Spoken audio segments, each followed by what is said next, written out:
Good day, I am Professor Bidyani Devi. Today I am going to deal with third and fourth stage of labor, which is also an important aspect and also playing an important role in preventing complication to both the mother and the newborn. Before going in detail about the third stage, uh, we just rewind about the first stage and second stage about the definition of labor. What is labor? So it is labor is a series of movements, series of events which takes place under genital tract in an effort to expel out the product or conceptus out of the womb through the vagina to the outer world. So this is a normal labor, and in the normal labor, we have discussed about the clinical events and the care during the first stage of labor. And continuing with the second stage of labor, we have discussed the principal movements, which is engagement of head, flexion, descent, flexion, internal rotation, crowning, extension, restitution, internal rotation of soldier, and simultaneously the external rotation of the head, and lastly the bird of the soldier and trunk by lateral flexion. Like this way the fetus is delivered uh, in this here second stage of labor. It's full dilatation of the expulsion of the fetus. It starts with the full dilatation to the and ends with the expulsion of the fetus. Now, from first stage to the second stage, how we will come to know that first stage is terminated and second stage is begin. So the transition from the first stage of to the second stage of labor is evidenced by some of the features like increasing intensity of the uterine contractions, appearance of wearing down efforts of the mother, then observing a nurse to defecate with descent of the presenting part of the fetus, and a complete dilatation of the cervix. It is evidence as we can see in the vaginal examination. So after the second stage of labor, immediate care of the newborn should be done. We should not go for the third and fourth after just completion of the second stage of labor, as it is evidenced by the expulsion of the fetus. So immediate care of the newborn is important.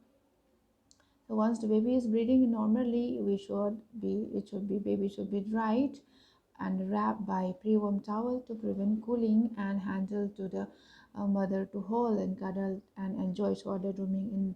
It should be developed.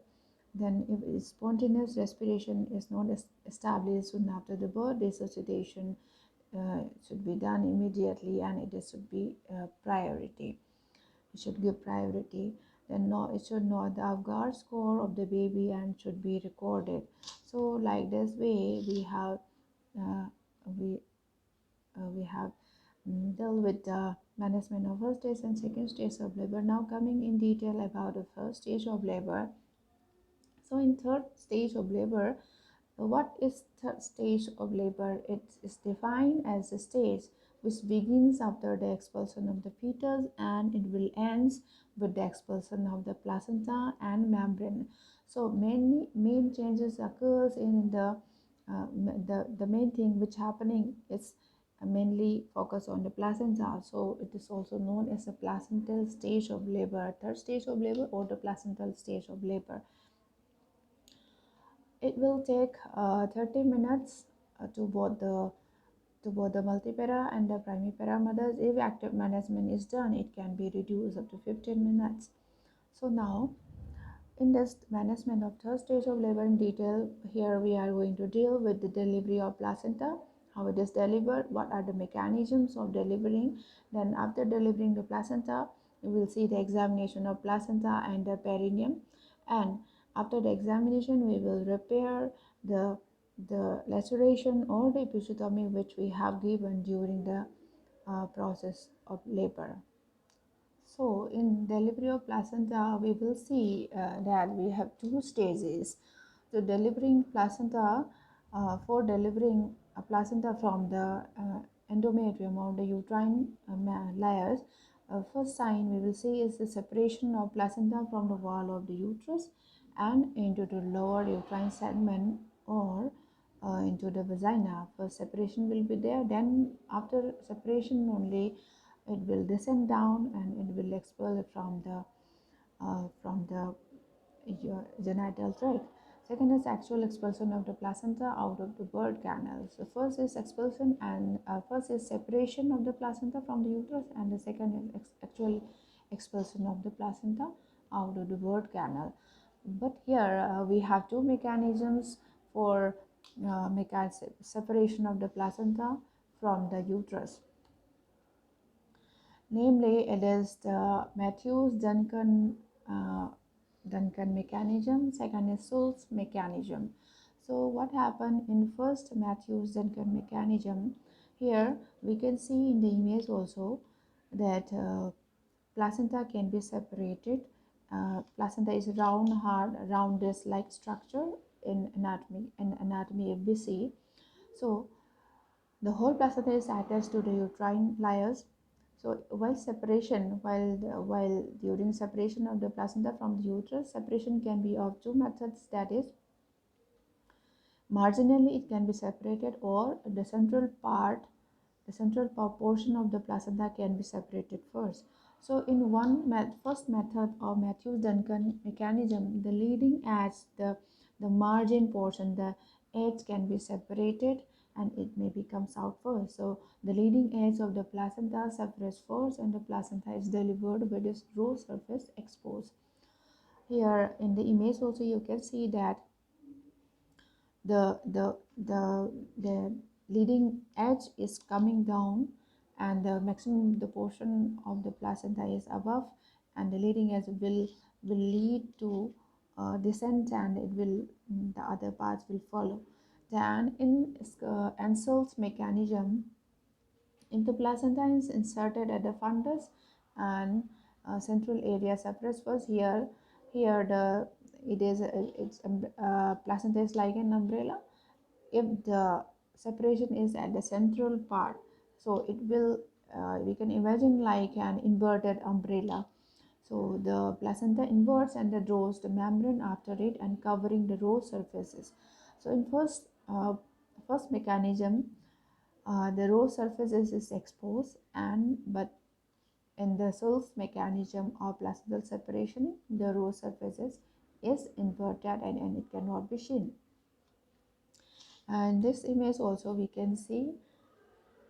The first image is about regarding the Matthews-Duncan mechanism, and second is for regarding Schultz mechanism.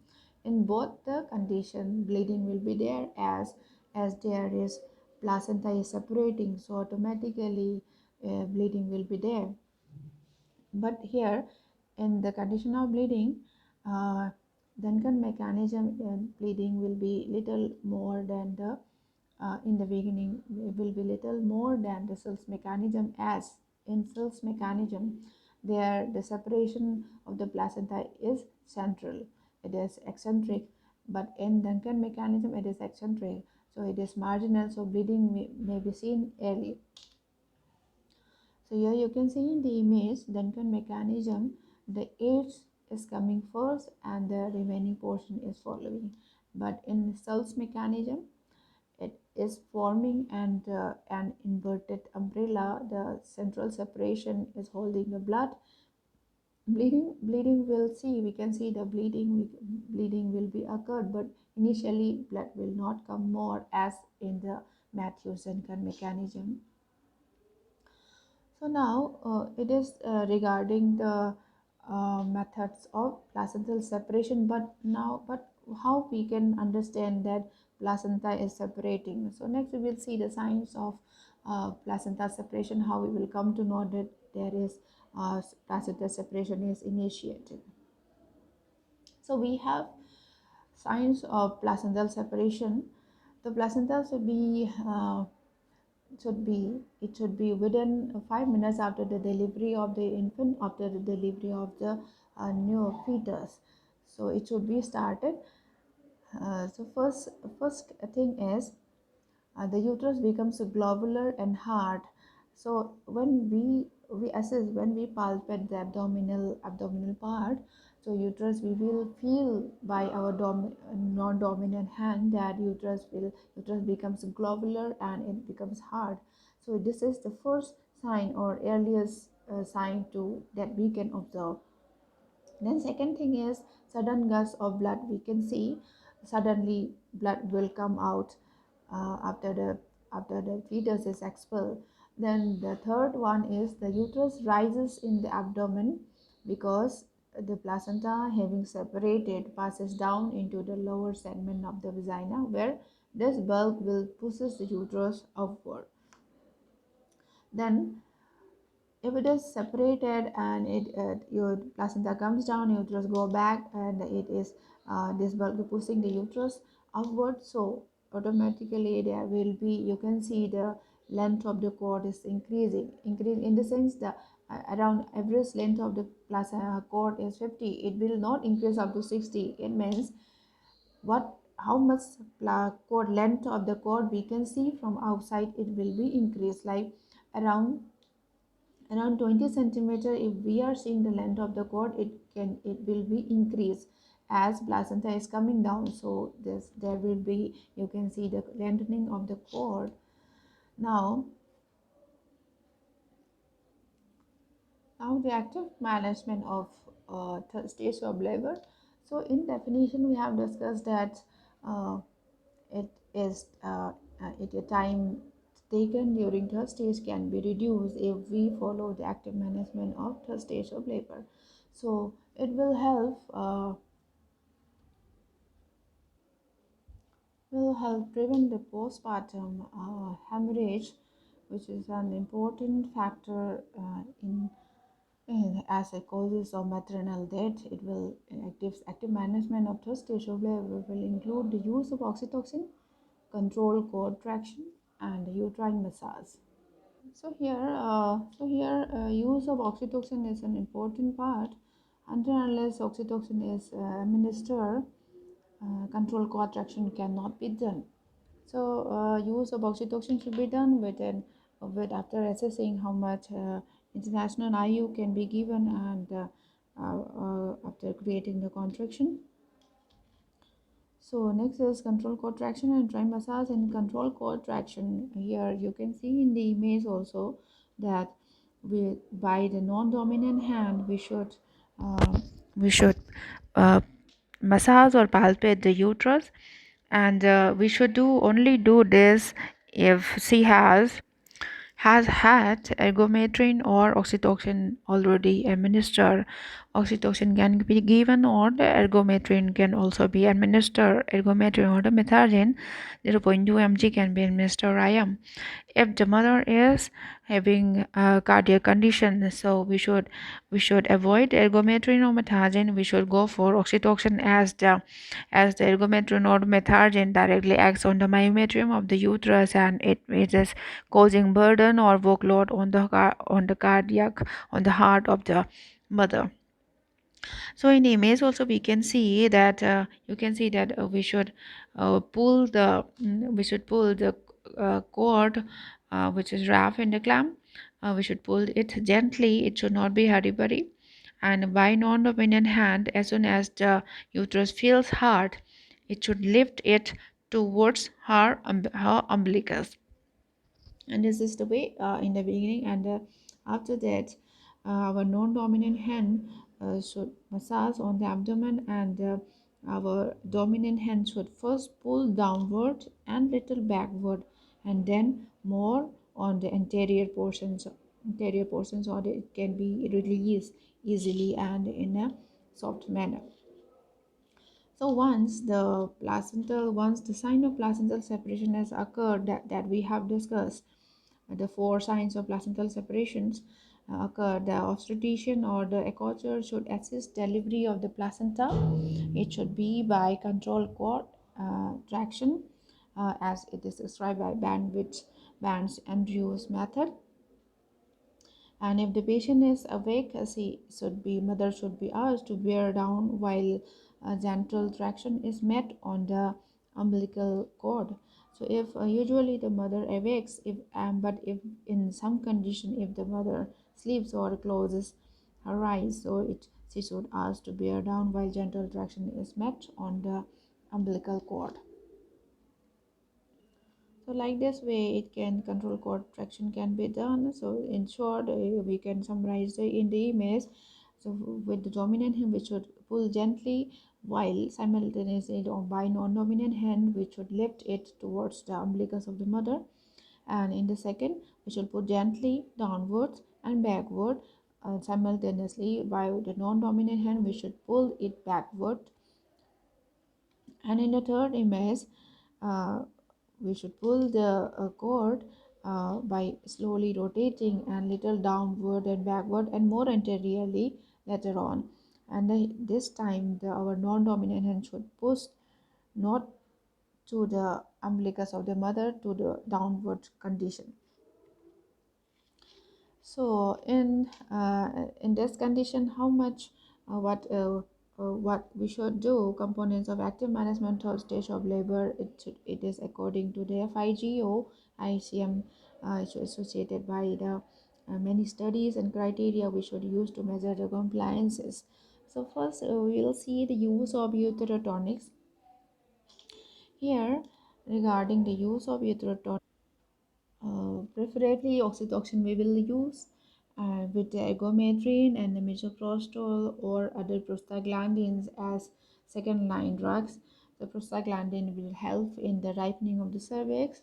And so next is doses of uterotonics which we are using. If we are using oxytocin, we can use 10 international unit, and if we are using ergometrin, like example methargin, we can use 0.2 mg/IM, and if you're using misoprostol, it should be 600 microgram. And stages of labor immediately after the fetal delivery, when we should do this remedial measures. So the timing is the immediately after the delivery of the fetus we should select this is the ideal time. Then timing of uterotonics, when should we give, when should we administer uterotonics. It should be within 1 minute of fetal delivery, after just after within 1 minute of fetal expulsion. It should be done immediately within 1 minute. So mode of administration should be according to the electronics. We are using oxytocin and the ergometrin. If we are preferring, then it should be given IM injection or IV injection, or it may be IV drops or IV push after the induction or augmentation of labor. Induction is just initiating the labor, or augmentation means it is accelerating the progress of labor. And if we are using misoprostol tablet, so we can administer by using the oral route. So here is the mode of administration: oxytocin or augmentin is IM, IV or IV drip, IV burst it can be 2, and misoprostol is we should use oral route. So next is control cord traction. Here, gentle application of the traction to the cord should be done with manual support to the uterus should be done. So manual support to the uterus, in the sense, in the image we have seen that by non-dominant hand we are massaging, we are assisting the separation of the placenta, release of placenta through the abdomen. So this is the gentle application of traction with the manual support of the uterus. Manual support in the sense by our hand, which should support the uterus. Then fundal massage immediately after placental delivery. This component as also it is same uh, as it is in the control cord traction. Then uterine palpation every 15 minutes or 2 hours after placental delivery. For practical purposes, this is observed that it provide palpated uterus for at least twice during the first 30 minutes of uh, postpartum.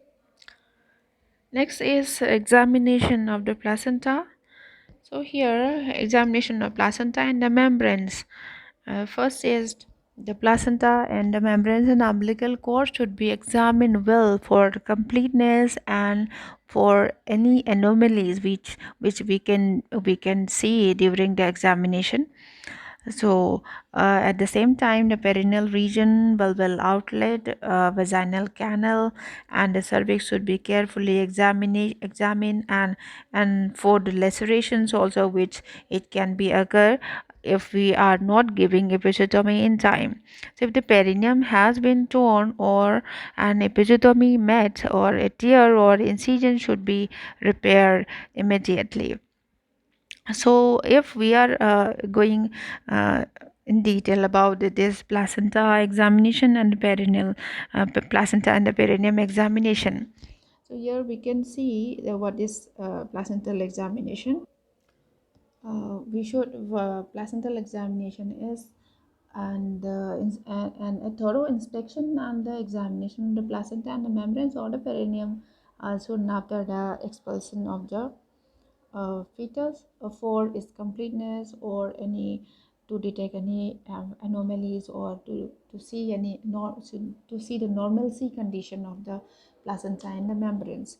So we know that placenta anatomy of the placenta, how much it weighs, what are the surfaces and the lobes which are present on the uh, maternal surface of the placenta, the length of the size, the cord insertion, and the petal surface condition, the layers, the blood vessels, how the pattern it is radiated, whether it is the placenta is abnormal or normal, like buttermilk placenta, suction choriata, the size, small size, large size, cord length, everything we have to examine here. So why we are examine the placenta and the perineum? The purpose is to ensure that we should ensure that the entire placenta and the membranes have been expelled and no part has been retained. If it is retained, then it can cause infection or sub-involution of the uterus. After delivery, involution of the uterus is much more important, but if some part has been retained inside the uterus, then sub-involution may arise. It can again cause sepsis afterwards. Another purpose of placental examination is to make sure that placenta is of normal size, safe, its consistency, and weight of the placenta. Uh, and to not only this, it is just to detect the abnormalities. This examination is not only to make sure that the placenta is of normal size, safe, and consistency in the weight, but also to detect the abnormalities such as infections, calcification, or additional lobes which we can see at the maternal surface of the placenta. Regarding infection or calcification, we can see a little grayish color deposition on the fetal maternal surface of the placenta. And is there any additional lobes or is there any missing lobes? If regard around 17 to 22 lobes, we can see 17 to 20 lobes. Here if we found 18 lobes, we should assess it appropriately with accuracy. It may be 19 lobes, one lobe is missed inside, is retained inside, and we are finding only 17 lobes. So if some portion of the lobes is retained inside, by seeing the surface we can see clearly that there is something, it is separated. Next, it is to purpose is to ascertain the length of the cord and the number of the blood vessels and the site of the insertion of the cord. We are examining the placenta. Length of the cord, we can see the average length of the cord is 50 centimeter. Number of blood vessels, it is two. There should be three. Two veins and one artery, and the site of insertion of the cord, whether it is marginal or eccentric. Then to check the weight of the placenta and measure the length of the cord. So there are many reasons for expulsion. For the purpose of, there are many reasons for examining the placenta. So, while doing examination of placenta, we should not do with our naked hands. We should wear gloves to protect ourselves from contamination. And we should use using glove hands. We will hold the placenta by the cord, allowing the membranes to hang on, twisting the cord twice around the fingers while will provide a firm grip to the placenta and will identify the hole through which the baby was delivered, and insert the hand through the hole and spread out the fingers to view the membranes and the blood vessel. We will remove the hand from inside. Like this way we should assess the membranes and any layer of the placenta on a flat surface with the fetal surface up. Then identify the side of the cord insertion, that is automatically on the fetal side. The radiating vessels you can see here. Then we will see the two membranes, examine the two membranes, that is the amnion or and the chorion, for completeness and the presence of abnormal vessels indicating the succenturate lobe. This which is a part of which is one of the abnormal placenta. So amnion is normally shiny and the chorion is shaggy, little bit shaggy, and the amnion can be peeled from the chorion up to the umbilical cord. Here in the umbilical cord it can be peeled off. So other portions of the placenta, this amnion can be peeled off. The outer layer is chorion. And after this, we will invert the placenta, expose the maternal surface, and remove any clots present. Then we will examine the maternal surface by spreading it in the palms of our hands, and placing the cotyledons in close approximation so that we can observe it with more accuracy. Like we can see some broken fragments, it should be replaced before accurate assessment is made.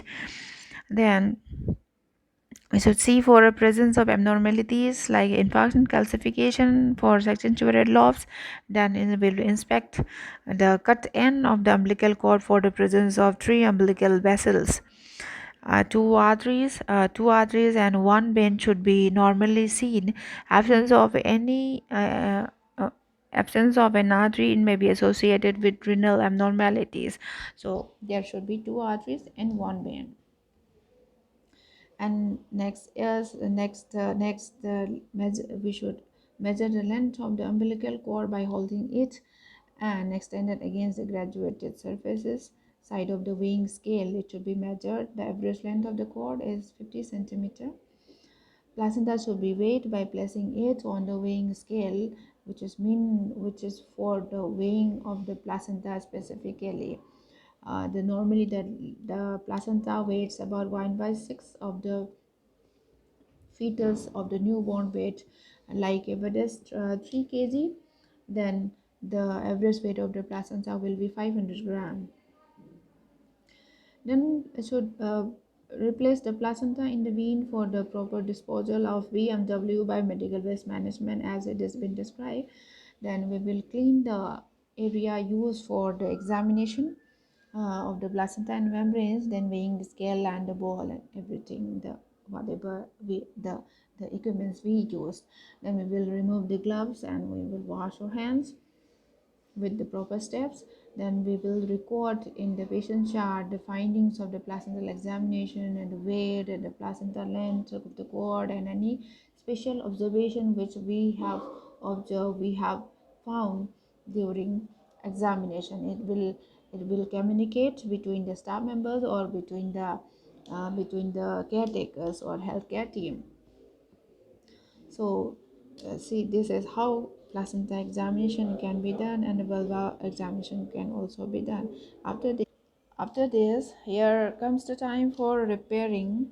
So if the perineum has been torn or an episiotomy given or tear or incision is made, it should be repaired immediately after complete assessment and the cleaning, which we have done in the placental examination and membranes.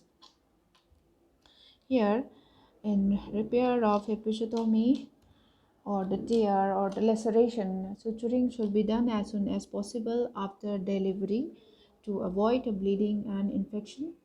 Then we will start just above the apex while exposing. While if it is the perineal area is exposed, we can see the apex portion. It should start suturing should be start just above the apex, and we will use three layer techniques. First is vaginal mucosa, perineal muscle, and the perineal skin. So here are the three layers we should do suturing. Then synthetic absorbable suturing material should be used. It is actually rapidly absorbable polyglactin 9 to 10, and Vicryl, it is Vicryl rapid. It begins to fall off 7 to 10 days post operatively. So we should select the suturing material appropriately. Then this is actually reducing the postpartum perineal we will reduce the postpartum perineal pain and dyspareunia. 4 days for this layer, use loose continuous non-locking suturing. This will help in reducing pain and this.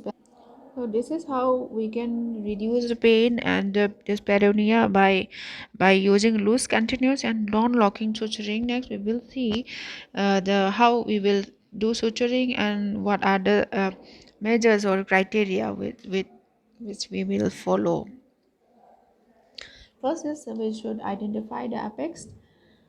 Uh, if the perineal area is exposed, we can find a perineal. I don't know. We can find apex. We can see that.